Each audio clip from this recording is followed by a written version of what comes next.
Tragedy struck the Dubai Air Show today at about 2:10 p.m. this afternoon. An Indian fighter jet, Tejas Mark 1, crashed during a flying demonstration, sending thick black smoke billowing over the Al Maktoum International Airport. Spectators watched in shock as the single-seat aircraft plummeted to the ground. Emergency crews rushed to the site to rescue survivors and control the fire, but the aircraft was completely destroyed, leaving behind charred wreckage.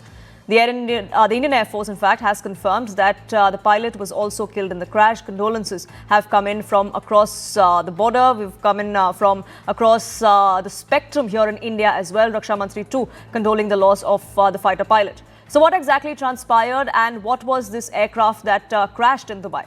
The crashed fighter jet, Tejas Mark 1, is part of the two operational squadrons of the Indian Air Force. The two operational squadrons were both in southern India, from where three of these flew to Dubai for this air show.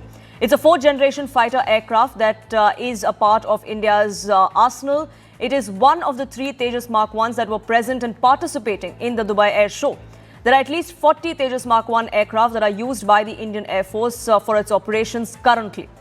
Now, an important aspect of the Tejas is that it has deliberate aerodynamic instability, which allows it to be highly agile during combat maneuvers. This characteristic demands a sophisticated fly-by-wire control system that constantly makes micro-adjustments to keep the aircraft stable in flight.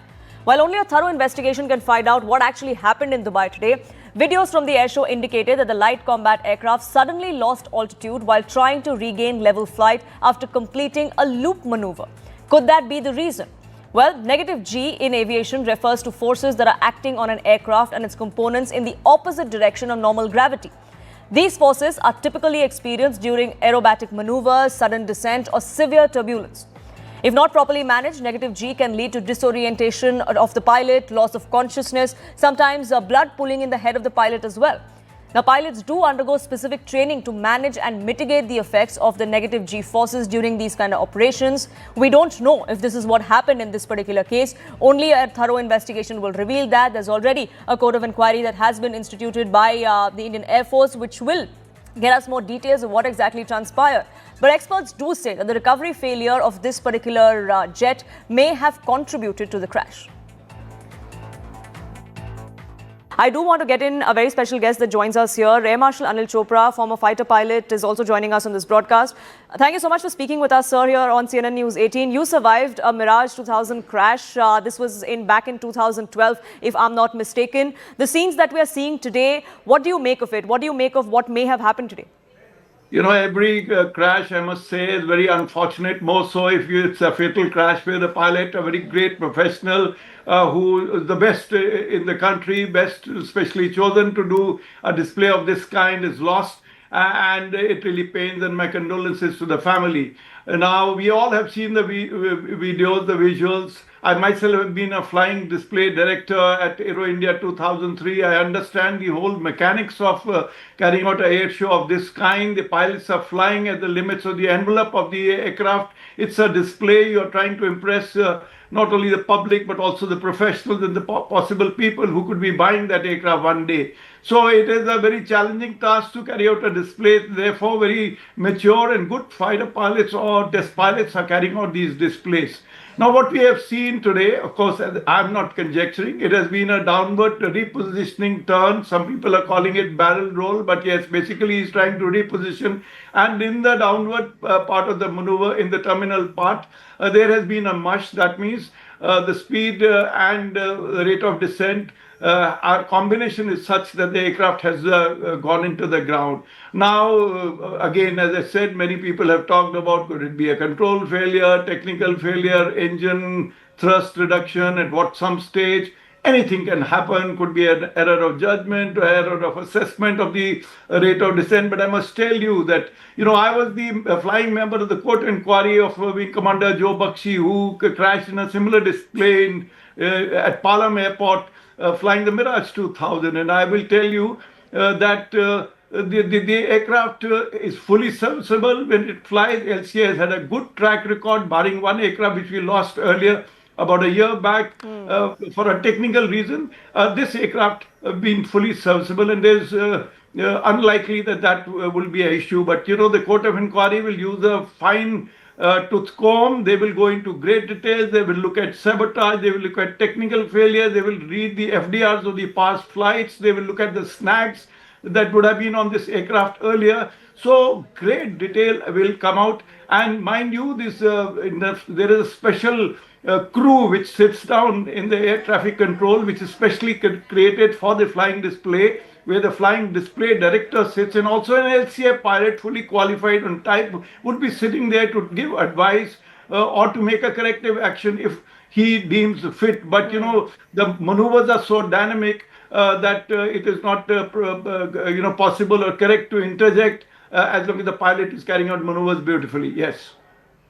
Air Marshal Chopra, you were once also in a similar situation. You ejected safely. Why do you think that this pilot wasn't able to? What could have been the reasons for that? In my case, I had altitude, we had time, and therefore ejection was possible, and we were not doing a display, so they two were quite different. Yes, I did eject, the only air marshal in the world to have ejected in the rank of an air marshal, but in this case, in a display, the dynamics are absolutely very different. This is not the first time this has happened. There have been air crashes during air shows all over the world. Every 3-4 years, you have had an air crash, and there have been cases like in a Su-27 in a display hit the ground, and yet the pilots ejected and came out safely. Luckily, they didn't land in the plume of the fire that came out of the same aircraft. So everything is possible. But again, unfortunately, the pilot is no more. We do not know what was in his mind, what was the decision-making matrix, what was he going through, and how he was trying to, continue with the display. So it's not appropriate to compare the two. They were totally different situations. Yes.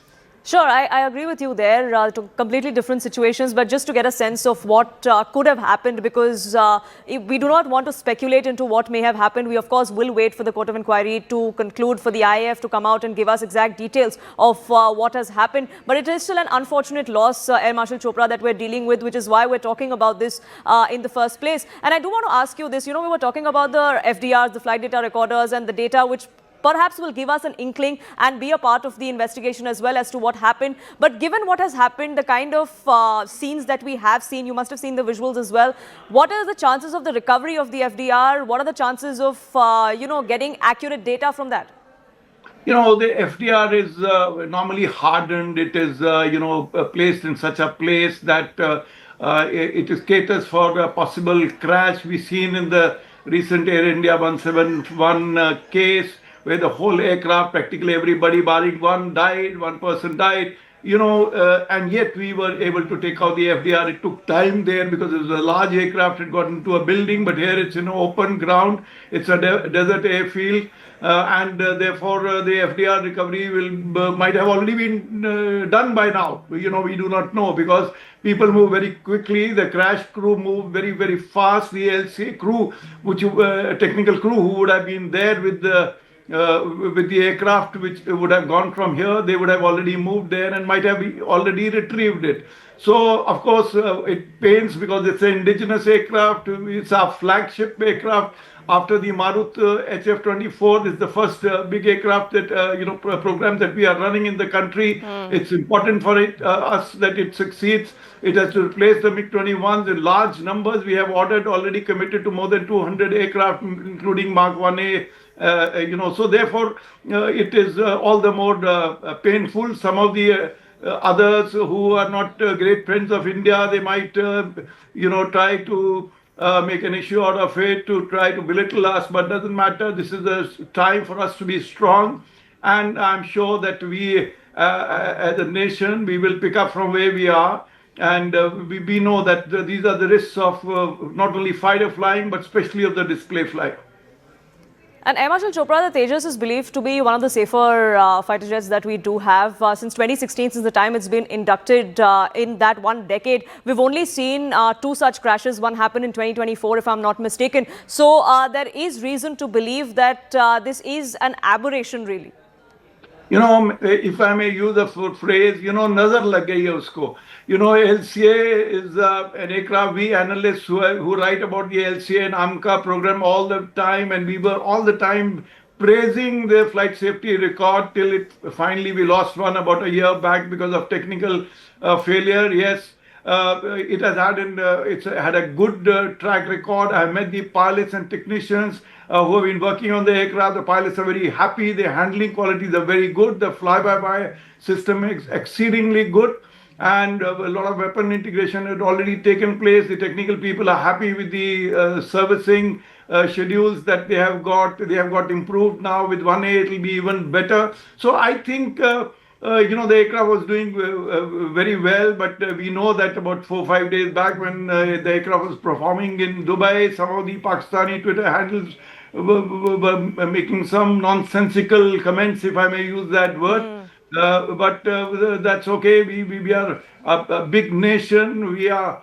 here to succeed, and we are looking forward to more LCAs and the AMCA subsequently joining the Indian Air Force.